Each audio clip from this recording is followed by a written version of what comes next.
Bismillah, walhamdulillah, wa salatu wassalam ala rasulillah wa ala alihi wa sahbihi wa man walah. Rabbi sharah li sadri wa yassir li amri wahlul 'uqdatan min lisani yafqahu qawli. Mes frères et sœurs, comment se prie la prière de l'Eid et quels sont les sunnahs à respecter le jour de l'Eid? Alors rapidement, déjà la prière de l'Eid chez les Malikites, elle est sunnah mu'akkada. Donc c'est une sunnah fortement recommandée.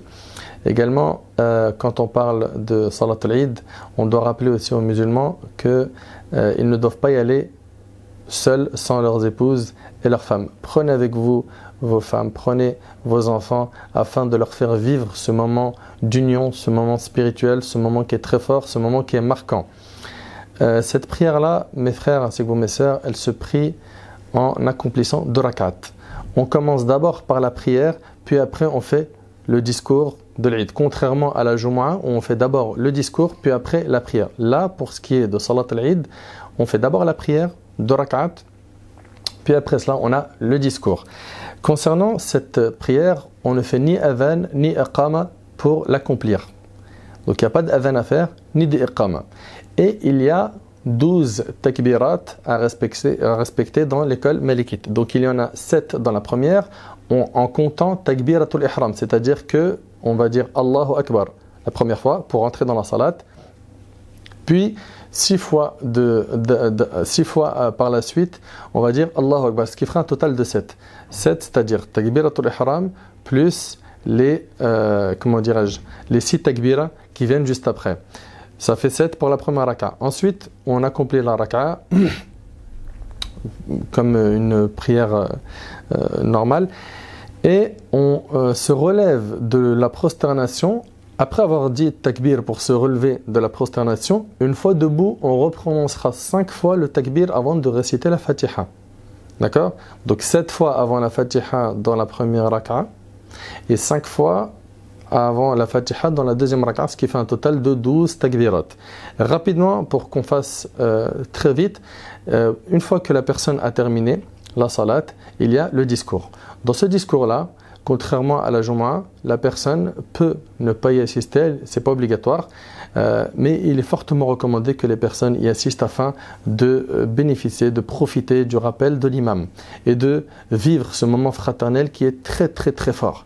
Les sunnahs de ce jour sont très nombreuses. On a premièrement le ghusl, donc de faire sa douche le matin avant d'aller à la mosquée, de se parfumer, d'accord, de s'embellir, de mettre ses plus beaux vêtements.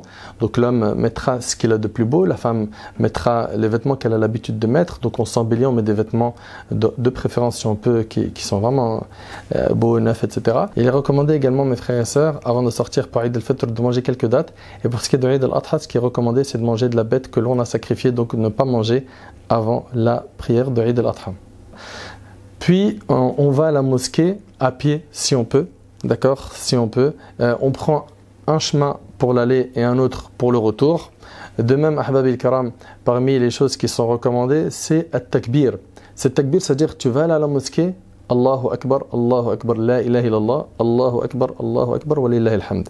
Tu répètes ça, vous répétez ça avec vos familles et vos enfants, vous faites vivre cette sunnah jusqu'à ce que la salat commence. D'accord? C'est-à-dire que même dès que vous rentrez dans la musalla, et là oui, un point important, il est préférable que la prière de l'Eid ne se fasse pas à la mosquée. En tout cas, c'était le cas à l'époque du prophète sallam. Donc si ça se fait dans un terrain, un gymnase ou autre, c'est bien. Dans le cas où il n'y a pas cette possibilité, ou si ça se fait par exemple en plein air, je ne sais pas dans quelle ville, et qu'il pleut et que les personnes n'ont pas d'autre recours à part la mosquée, il n'y a aucun problème. Aucun problème. Et j'aimerais que dans ces choses-là, on soit souple et qu'on ne soit pas en train de, de se juger avec des propos négatifs, etc. Après avoir parlé de cela, Ahbab al-Karam, rappelez-vous que le jour de l'Eid, c'est un jour de joie.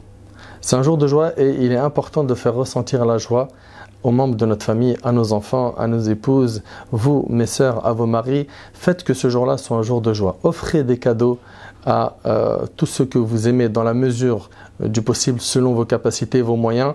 N'oubliez pas après salat de vous prendre dans les bras avec vos frères et vos sœurs en vous disant taqabbalallah minna wa minkum, c'est-à-dire qu'Allah accepte de ma part ainsi que la vôtre.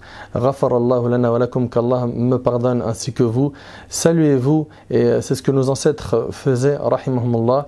Ils se prenaient dans les bras, ils se saluaient, ils se félicitaient, et surtout demander à Allah subhanahu wa ta'ala d'agréer nos actions, car personne ne sait si nos actions ont été acceptées. Il n'y a qu'Allah qui sait cela.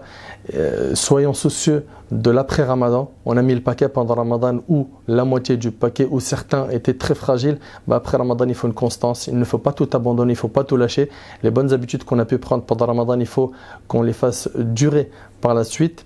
Et pour terminer, après avoir parlé de tout ça, n'oubliez pas de faire des du'as pour ceux qui ne pourront pas profiter de ce jour en étant joyeux, parce qu'ils sont sous des bombardements, des blocus, des persécutions, ils sont lésés, ils sont peut-être même incarcérés.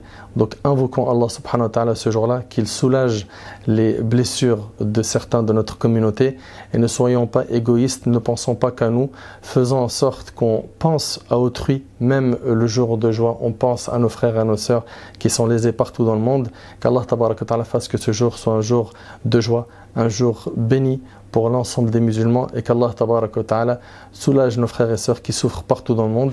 As'Allah subhanahu wa ta'ala an yanfa'ani bima qultu wa yanfa'akum bima sami'tum. Hadha wallahu a'lam. Subhanaka Allahumma bihamdik, ashhadu an la ilaha illa ant, astaghfiruka wa atubu ilayk.